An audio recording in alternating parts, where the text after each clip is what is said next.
سباق میں جاری بارشوں کا سلسلہ تھم گیا ہے۔ سیاحوں نے سیاحتی مقامات کا رخ کر لیا۔ اس وقت موسم کیسا ہے، جانتے ہیں اپنے نمائندے عبداللہ شیریں سے۔ عبداللہ بتائے گا۔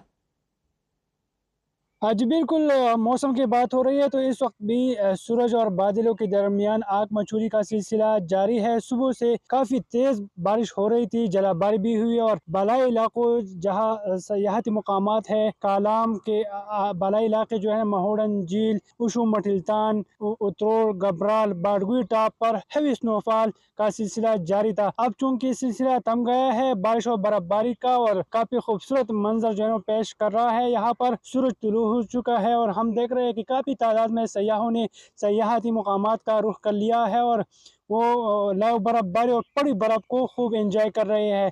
محکمہ موسمیات کے مطابق بارش اور برف باری کا یہ جو سپل ہے، یہ مزید 24 گھنٹے جاری رکھنے کا امکان ظاہر کیا ہے۔ اگر آپ نے آنا ہے سیاحتی مقامات کی طرف اور برف باری اور برف کو انجوائے کرنا ہے تو تیار کے ساتھ آپ آئے، اپنے ساتھ گرم جیکٹ اور چادر ضرور لے کے آئے تاکہ آپ یہاں پر پہنچ سکے اور آپ یہاں پر خوب انجوائے کر سکے۔ جی مظفر آباد میں بادل برسنے لگے، تیز